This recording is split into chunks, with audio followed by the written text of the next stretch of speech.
নমস্কার বন্ধুরা, প্রথমেই তোমাদেরকে জানাই অনেক অনেক স্বাগত আমার ইউটিউব চ্যানেল এডুকেয়ারিং এ।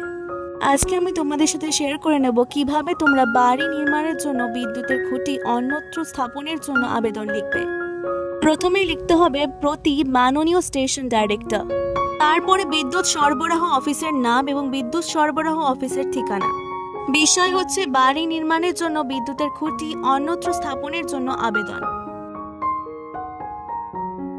তারপর মহাশয় বিনীত নিবেদন এই যে আমি দিই নিজের নাম এবং পিতার নাম, আপনার বিদ্যুৎ সরবরাহ এলাকার অন্তর্গত গ্রাম, গ্রামের নাম, পোস্ট অফিসের নাম, জিপি থানার নাম এবং জেলার নাম দিয়ে এর একজন স্থায়ী বাসিন্দা এবং মৌজা নাম্বার দিয়ে জেএল নাম্বার, দাগ নাম্বার তে এত ডেসিবেলের একটি বাস্তু আছে।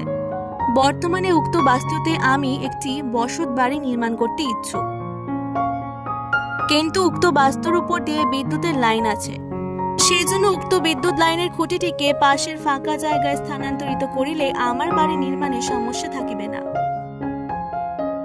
অতএব মহাশয় বিনীত আবেদন যাহাতে উক্ত জায়গায় দুটি খুঁটি স্থানান্তরিত করা হয়, তাহার জন্য প্রয়োজনীয় ব্যবস্থা অবলম্বন করিয়া কৃতার্থ করিবেন।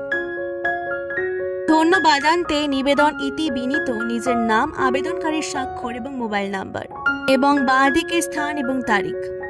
আজকের ভিডিওটি ভালো লাগলে অবশ্যই এডুকেয়ারিংকে সাবস্ক্রাইব করে দেবেন। এরকমই আরও নতুন ভিডিওর জন্য অনেক অনেক ধন্যবাদ।